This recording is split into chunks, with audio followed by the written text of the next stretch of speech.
ሰላም ከመይ ትውዕሉ ክቡራት ሰማዕትና ኣብ ዘለኹሞ ዕድመን ጥዕናን ይሃብኩም ርሑስ በዓል ናጽነት ይግበረልና ኣብ መላእ ዓለም ኣብ ውሽጥን ኣብ ወፃእን ትነብሩ ኤርትራውያን እንኳዕ ሓጎሰኩም እንኳዕ ከዓ ምስ ሙሉእ ጥዕናኹም ናብዚ በዓል ናጽነት ጸንበረኩም ክብለኩም ደሊ ብዙሕ ሰብ أبي دولة ناصنتيو إلهم ناصنت زقاومو بزحات يوم جل حلف زحالفهم دناقور نبانديرا زقاومون وحدات يكونون جن بتو خوينو بتي نحنا إرتراويان ناصنت نامسيناينا يسلقو يفتو دحر ناصنت أبيلو ناصنت الله ناصنت መንግስቲ ስለ ዝበደለካ አንጻር ናጽነት ዓጢቕካ ንናጽነት ክትዋጋ እንተ ደኣ ኮንካ ኣብ ሃዋው ዘሎ ስነ ሓሳብ ንመን ኢኻ ክትዋጎ ይፈለጥና መንግስቲ ይበዲልን እንተኢልካ ንመንግስቲ ተዋጋ ንናጽነት ክትዋጎ እውን ኣይትኽእልን ኢኻ ይትረኽቦን ኢኻ ናጽነት ህያው እዩ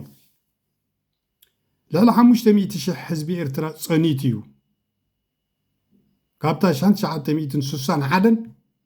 كسب 1991 لعل 500,000 ህዝቢ ኤርትራ ፀኒቱ እዚ ክብል ከለኹ ነኖ 80,000 እንዲ 60,000 ባ 19,000 ባ እዚኦም ፊት ንፊት ገጢሞም ተዋጊኦም ዝወደቑ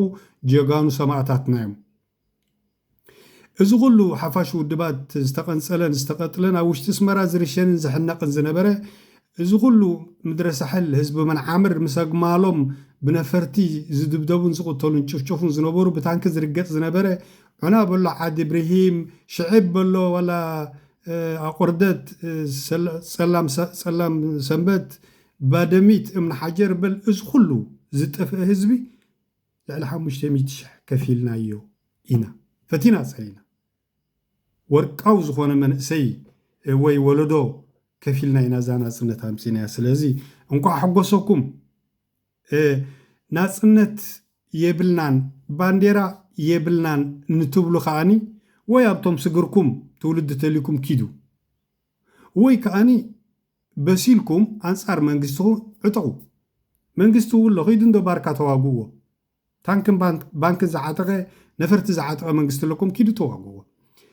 ግን ንባንዴራ ኣይትጻብኡ ንናፅነት ኣይትጻብኡ ነዚ ምስኪን ህዝቢ ትሪእዎ ኣለኹም ሙስሊሙ ክርስቲያኑ ኣየናይ እስላማይ ኣየናይ ክርስቲያናይ ደይ ትፈልጠሉ ትሪእዎም ኣለኹም ገሊኦም ኩናማ ገሊኦም ሰሃው መስሉ ገሊኦም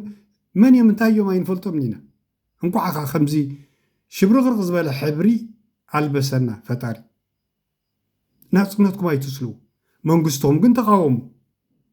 ኣነ መንግስትኩም ኣይትቃወሙ ይብለኩም ተቃወሙ ጥዑይ መንግስቲ ክፈጥር መንከ ዘይደሊ ፍትሕ ንደሊና መንከ ፍትሕ ዘይደልያ መን ሰላም ዘይደሊ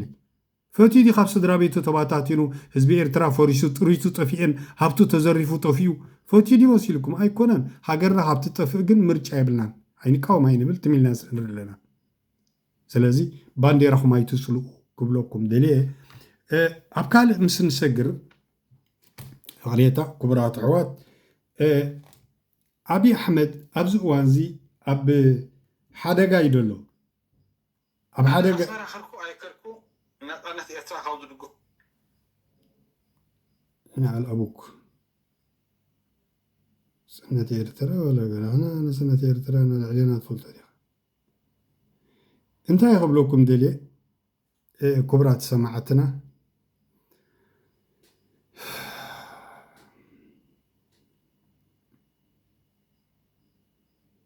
أبي أحمد ملو حزب إثيوبيا يقاوم له قال خابتي زقاومو زلو كان اسمعكم اب اثيوبيا زكاد مرجا حزبي يقاومهم زلو بزحت مهراتن معكناتن زينان يقلصالوا بزحت اثيوبياويان ጎንደር ዘይብሉ ምርጫ መቀለ ዘይብሉ ምርጫ ጅጅጋ ዘይብሉ ምርጫ አይ ኢትዮጵያ አይኮነን ምርጫ ሸፋቱ ወይ ምርጫ ኦሮሞማይ ወይ ቃ ምርጫ አዲስ አበባ ጥራዩ ስለዚህ ኢትዮጵያ ትበሃል አዲስ አበባ ጥራይ ተኮይና ከፍልጠና አለው ዶክተር አብይ ኩብሉ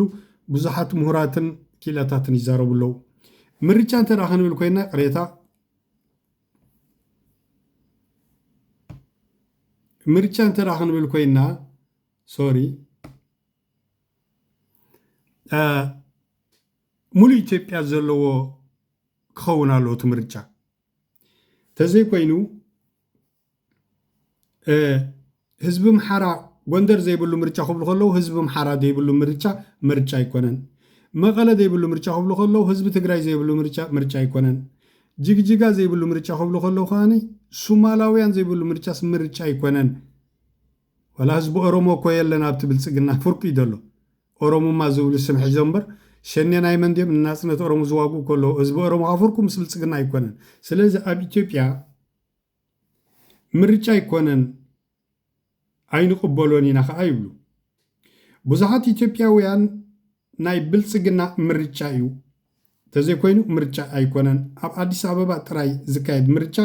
ምርጫ ናይ ብልጽግና እዩ ተራእዩን ተሰሚዑን ዘይፈልጥ ምርጫ ኣብ ኢትዮጵያ ከምዚ ዓይነት ምርጫ ርኢናን ሰሚዕናን ኣይንፈልጥን ኢና ክብሉ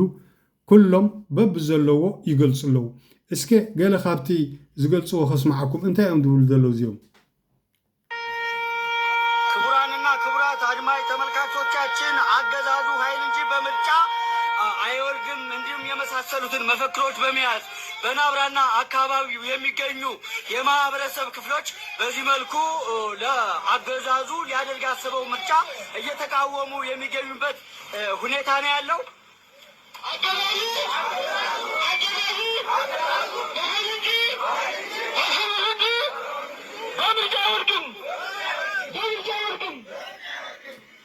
እዚኦም ሕጂ እዚ ገዛ እዚ ብብረት ጥራይ ክወርድ ዘለዎ ተዘይኮይኑ ብምርጫ ይወርድኒ እዚ ናይ ኣዲስ ኣበባ ገዛ እዩ ይብል ዘሎ። ካልእ ኣብዚ እውን ከስማዓኩም እየ። አዲስ አበባ ላይ ምርጫ የሚባል ቅዠት አይሰራም። አዲስ አበባ ላይ ምርጫ የምንቀበለው ደም ነው የምንፋሰሰው። ለዚህ ደግሞ ቀይሮ ከዳር እስከ ዳር ተዘጋጅተናል። አዲስ አበባ ላይ ምርጫ የሚደረገው ጎንደር ላይ በብሔር ብሔረሰቦች ምርጫ የሚደረግ ከሆነ፣ መቀሌ ላይ ምርጫ የሚደረግ ከሆነ፣ ጅጅጋ ላይ ምርጫ የሚደረግ ከሆነ፣ የሌሎቹ ዋና ከተማዎች በሙሉ ምርጫ አይደረግም። ለምንድን ነው አዲስ አበባ ላይ ምርጫ የሚደረገው? ለምን? ምርጫ የሚባል ቅዠት አይሰራም አዲስ አበባ ላይ። አዲስ አበባ የፍንፍኔ የኦሮሚያ ክልል እምብርት፣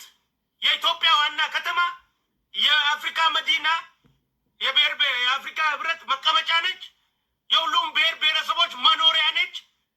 የኦሮሚያ ክልል ባለቤት ነች። ኦሮሚያ ልዩ ጥቅም የሚለውን ነገር አንፈልግም። ልዩ ጥቅም ከመሬታችን አንፈልግም። እኛ አንፈልግም። መቼም ቢሆን ልዩ ጥቅም መቼም ቢሆን ከኦሮሚያ ምንም አይነት ልዩ ጥቅም አንፈልግም። በአፍንጫችን ይውጣ እንዴ! ከራሳችን ሀብት ልዩ ጥቅም እንለምናለን እንዴ? ውርደት እኮ ነው። ቅዠት እኮ ነው። ኧረ ወደ አእምሯችን እንመለስ። ከራሴ እርሻ እንዴት ልዩ ጥቅም ጠይቃለሁ እንዴ? ልዩ ጥቅም ብሎ ነገር የለም። ክቡራት ሰማዕትና እዚ ትሰምዕዎ ዘለኹም እዩ ኣብ ኢትዮጵያ ዝካየድ ዘሎ ብጣዕሚ ሓደገኛ ዝኾነ መምርሒ ዝካየድ ዘሎ ክሳብ ሕጂ ኣብ ካልእ ዜና ምስ እንሰግር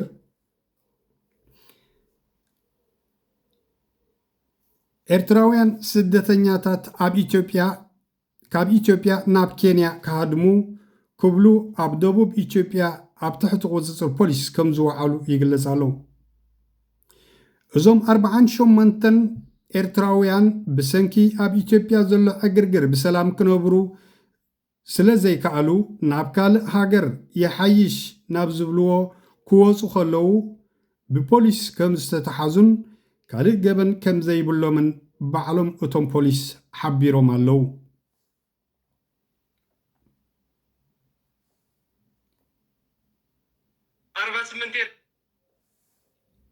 እቲ ንሶም ገበን እዩ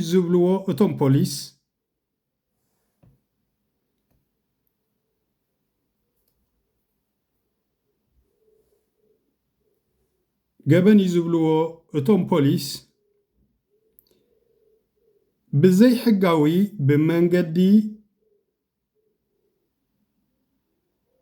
ብመንገዲ ክጓዓዙ ተረኺቦም ብዝብል ምስምስዩ ገበነኛታት እዮም ዝብሎም ዘሎ። እዞም ሰባት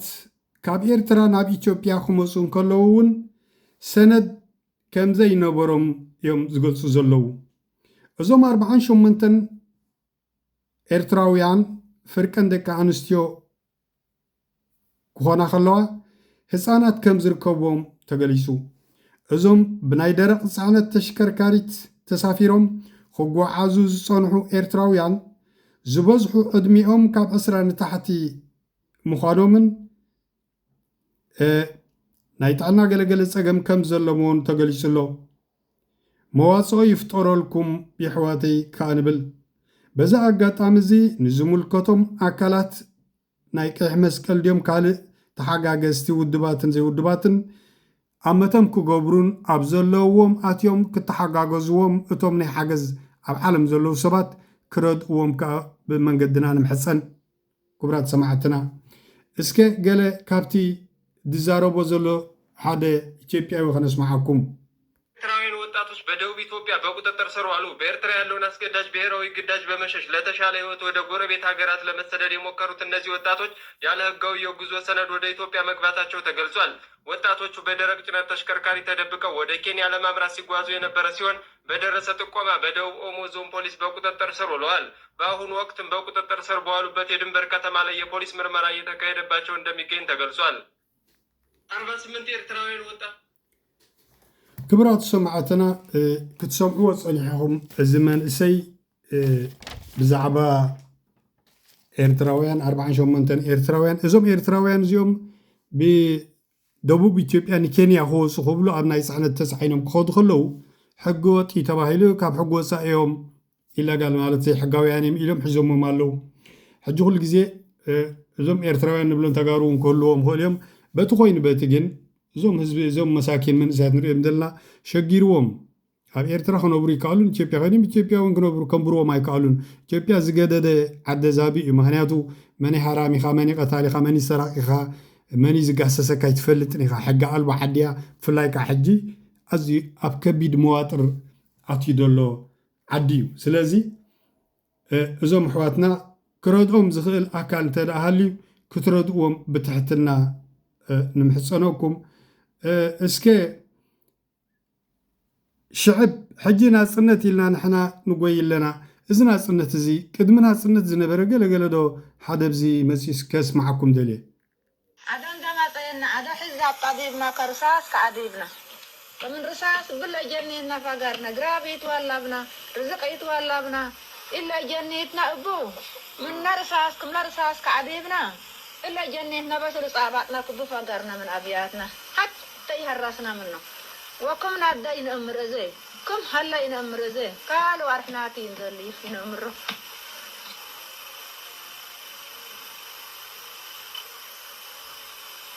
لما هذا ولا ما تبي أنا بميريكو بموتا ومجاري مريكو موتا وبهما بموتا وكما عندي بحط قرضو وتقصوا بيلا ونحن صبت مناني ودينا بتعاري لقى وبسويل على عالم دي بالله كان دبابات الحار لما تقلنا الدقش الدم ونوال قالهم ترقبوا لكم تم تقرأ لي تسمعوا زلهم تقول عاد زارب زنبرة كموتات زرعهم أبا حقوي حتى إنه قال بيت سوبي تكس نيرو إذا سبيتي تكس تلا زمر عاد زياغاني بمولنا هزبنا مسؤدونا مستريتنا يم أكيبو منا شعب دحري تانكتات مسين طوال ديبنا أنا خرجت أنا جميرين يا تبل دلا سمعوا أنا قدروا لهم كل لما تعيد القط أتنسأل مأساة بتحدي من دي أنت جنبيل بسرقوه إلا ولا على الدرورية سرقوه البت ذهب على ديوا 4 دمام وبرقانات وفانف وكل أحجر 5 الإسات فتح الديبيا دي انتو اللي لقفكوه وبرحيات قبلهم لي عوارقي قال ملاي حزين يرب إيدي ولا قال يون أبزن بالحزين يعني رئات بالدلا دحرقن تخصم سكوفتلنا ورقون قالوا مالي اندربي لبيت في إني دربي تسيئات بالدلا أبتنا شعب بتانك خرق صوان كلو أب شعب تفلطوه تخونكم نبات صح تورد كلا خاص نيمان يدلو حازي نبات سقام نسقام جامعنا نبدا بيوتنا نبدا مالنا انتهى يعني نوايب بسات ان قاتولو دي غورم حيوبك غورم بلعو اتكدن قاتولو جلدي بعيلا كرو مالنا ممتلكاتنا تريتنا نبرتنا زريفومو تريتنا دبقتل قتيلهم نقل حزبي خاني بتانك رقيسهم نقل زهدم زنبرنا قتيلهم نابحيلا دربيومو أطفئومنا حجي إذا حجي ناصنت يعني بلا دلنا كابز شقر زيئنا ناصنت وسينا دلنا الرأي نالبات هجي انتايو ومنقست زقبرنا دلو سمع السبو كوينو خمز اللوندو انتايو دقل هو منقست زقبر زوز بدل لو منقستي كم زمثلنا أنا كنت هاجر كان هزبان حسكات صنيعها دلايك خد قبر تخليها هاجر بتحتي إثيوبيا قلت تخونج حجي خمان تاي قبرنا له تريقو ماله من قصتهم كتواقو تخليهم زوم لنا سنتن نبانديران تقاومو جن كم عين ترقسي دلوكم أنا فلتني إذا حجي حاونا سمعوا انتاي دلو عينة تارجم عينتها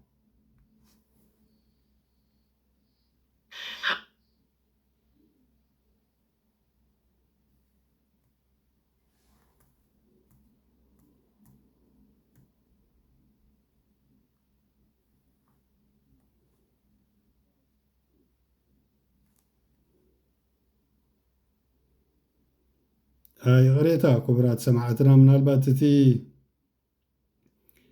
كونكشن أبينا زي عم حماق يدلو الذي أنا هذا نقدر يخليكم حسيبا نيرة تخونجن هذا عينتا زبال سبع يالو بزعبا تابانديرا يتزارب نيرو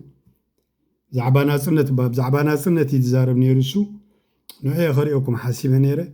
حفشاو يجن كبرات سمعتنا ناسنتنا يقد سنة نعناني إرتراويا إذن كلهم أنصار بانديران أنصار ناسنت دزارو بزلو كتفلتوهم أنصار إرتراونت زعطوكيهم تدليهم أندنت بلوهم تدليهم يونيفرسيتي مقالة بلوهم تدليهم أغازيان بلوهم دلايكم سمهابوهم جن إرتراونت زبال كل أفوق دفاع متابع حرخ وزدو زدولين تزي كوينهم إذن تشعت بيرات ريتا إذن تشعت بيرات إرتراويان ناسنتن يقد سن منقست بدلالو شحن ميتن بدلالو منقست سلز بدله ناسنت عين دلمو ستيبيان كوينا غمزنا يبحال موغوس كلب غوربيت ما نبكى تدلي تخون يمنو تمنيت زي كتمنى تخيليخا إرترا قند حر حجي مس إثيوبيا يتخون مسبح ناي بحال موغوس كتكون كاميشا معاس كوينا إرترا إرترا زي كاميشا وي جاكيت أيقونة كم دلايكا ختكاير مريتيا دكبات كاللوا زوم ناي بلو كلو نجاوس ناي سلست نجاسي نجاوس بحر نجستات كبال كله دلايكم صوعوا أزيز بزي إثيوبيا نجوس نيرو ما يفلتني نجوس يورسي أزيز بزجن إنه توارارس بنكسنت زمسة أزيز بزي تزحيل هزبي كتفوا يم حاسبهم جد لا قدميهم سلا زنبرة كاب إنجليز توشمهم سلا خطفونا زفتنو أي تفعن قالوا مريسي خلا حلو من قستي رغبان قالوا حطي وما نيتومان لذي ناس نتنا يقد سنة بركميز يقد سنة من يقد سنة ناس ندبل لذي نزاربون فلت كبرات سمعتنا كنزارب كلنا كل جزيزي سلام انتاينا قرب كنحاسب زين فتن نمنتاي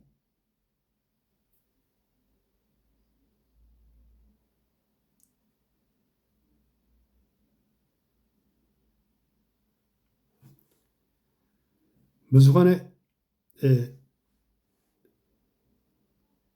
تكنولوجي نايك إلتنا إذن كمبيوترات نجلن سلا زي بالله أنا بزح ساقمي زقات منزله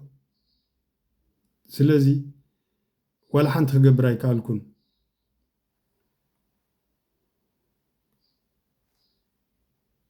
تزي كوينو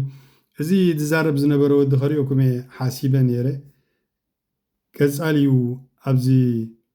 ميديا دزارب زعبانا سنة إرترا تقاوما يدبل قوم لي قوم زغوان اني فلطوني حفشاو جن كنزارب كلنا إرتراويان كنكون لنا قدم إرتراو سمعيت كتقول له قالوا إرتراو ديها قدم إرتراو خن شو تدلي تقاوم تدلي قال ناسنا تاي بحال نيزي قلمل انتي دا بحال عندنت ناسنت مركابزن لعل ناسنت قالوا دي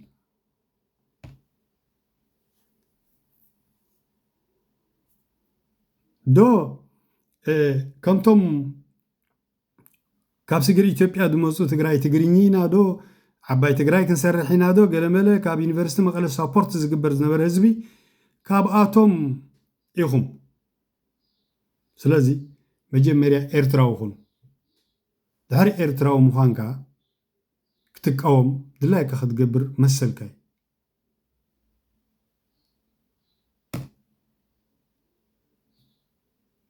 ስለዚህ ኤርትራ ሃገርና ናጽነት ኣለና ሃገር ኣለሃና ብደምና بعصنتنا زمصانا هاجريا منغست سلازبدله ግን ህዝብ ይተወድሉ